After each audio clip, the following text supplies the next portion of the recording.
let me just speak from the heart, speak from my gut, and really not have anything prepared, but just tell you what's worked for me. And maybe some of the stuff that's worked for me might work for you now, currently, presently, as you guys have your goals and ambitions. The first thing I would just want to say is this idea and this notion that you can be anything you want, you can accomplish anything you want. Like, we hear that. You've heard that from the time you were little boys. You hear that now. You're already incredibly accomplished. You can win an NBA championship, MVP of the league. You could become president. You could become governor. You could be in entertainment. You could do Charles, and you could do Shaq. You could do that. You could do whatever you want to do. You guys know that. The thing that has worked for me is to remember the hard times. And I'm sure you guys all have your processes. And again, I'm going to tell you what's worked for me. So before a big movie comes out, before, back in the days when I was wrestling with WWE, a WrestleMania match, anything big that would happen, I would always take a moment and I'd just remind myself, all right, I was evicted when I was 14. We were kicked off the island. We couldn't live in Hawaii. Had no place to live. And I moved to Nashville. I was arrested multiple times by the time I was 16 years old. I gotta remember that if I were playing on this team. But before I lace up, before I get on the court, before I play in these big games, before I go to the Staples Center, where history, I am here. I played for University of Miami, played for great teams. Warren Sapp, Ray Lewis, they were my teammates. They were balling. Warren Sapp was playing tight end at that time. I was starting defensive tackle. They moved him over to D-line. And he looked at me, he's like, yo, dude, I'm gonna take your spot. I said, you ain't taking my spot. He said, I'm gonna take your spot. We battled, and he took my spot. He went in, switched to defensive tackle, lit the world on fire. Well, what that did, it crushed me, it crushed my dreams. I had a piss poor senior year, zero production, no NFL, no combine invite, nothing. Finally went to the CFL, Calgary Stampeders, making $250 a week Canadian. I had to send that home to my wife at that time. Had no money. So I remember that. When I got cut from Canada, I had $7 in my pocket. And I always tell that story. So now my production company is $7, advertising agency is $7, everything was $7. So I always remember that. What helps me is to keep the hard times in the front of my mind, because it allows me to go into these big moments. What it also does for me, and again, this is what works for me. I feel like this could be something, an ideology and mindset that could help you. Could, if you look at it that way. Because you made it already. We made it.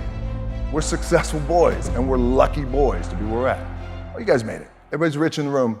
Nobody's gonna get evicted anymore. Anything you got, there's no more money problems, right? We got a lot of hands out now. Hey, can I get a little bit? Can I get a little bit? Right, that happens. Doesn't mean you don't smile. Doesn't mean you don't laugh and joke. You're happy, I'm happy, I'm a happy guy. But when it comes to business, and when it comes to executing, it's up against us. And I gotta go that way. They're not gonna stop me. I feel like for me, it feels seamless because you prepared for so long, but it's just like you guys prepping for a game. That's the fun part. The prep is where the character is made. The key for me was, where does it start? What's the anchor? What's the anchor? So I could have all these ambitions, and you guys have all these ambitions, which is great. It's important. I'll play this role, you'll play that role. I'll execute this thing, and it'll come out this summer. You guys will execute this thing during the summer, right, when it's time to really put in a lot more work. But the key with me is just always finding what the anchor is. Getting up at 4 o'clock in the morning every day before anybody else, and grounding my thought process is in the no one will outwork me. No one. I love and I respect you guys. The anchor for me has always been the work in terms of the weight room training. But the weight part for me and the gym part has to be the anchor. There's some, and you're always gonna have haters, and haters are like, well, God damn, man, how many movies are you gonna make? It's my ambition. Of course, why not? I could do it. Yeah, I love what I do. And not only that, but in what world do we not work every day? It doesn't end. my back is up against this thing, you know, and I started to play angry. My last match, Brock Lesnar, transitioned, and I realized if I had to be great at something, I wanted to be great in this world of Hollywood and movie making and producing and entertainment, I had to commit, like you guys have to commit. Obviously, you commit to something, commit to the goal. So I quietly retired. I left when I was on top, like number one in the wrestling business, and I left. It was a ballsy, gutsy, some call it stupid move, but I had to commit and I had to follow what was in my gut. And at that time, I'll share this with you guys, and Will Smith is my boy, and I sat down at that time with the agency I was with. They said, what do you want to accomplish?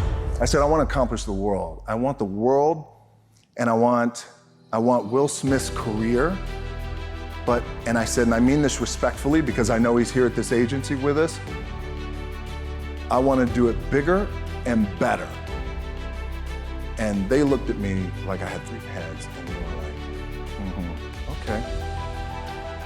But I still stayed focused, and I still had these, still put in the hard work with my 2 hands, and that's it. And that's what it comes down to with you guys too. You know, look, but the one thing I do want to leave you with is, as you guys know, there's nothing you can't accomplish. You're gonna go on, you're gonna become world champions.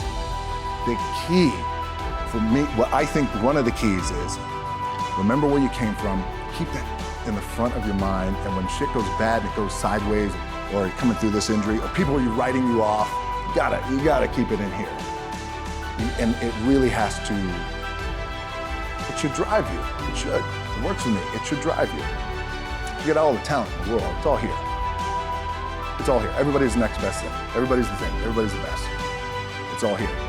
But for me, and the one thing I want to share with you guys is, and again, I mean this respectfully, is that there's no other team in the world that has this level of hype and cachet and love and sizzle.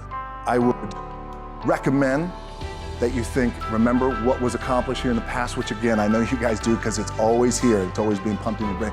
I'd want to do it better. Because they even said to me, well, how do you do it better than him? This was in 2006. I said, I don't know.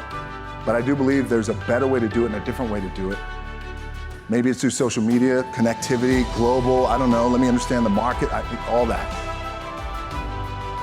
And here I am. Right? And then one day you guys are going to be there too.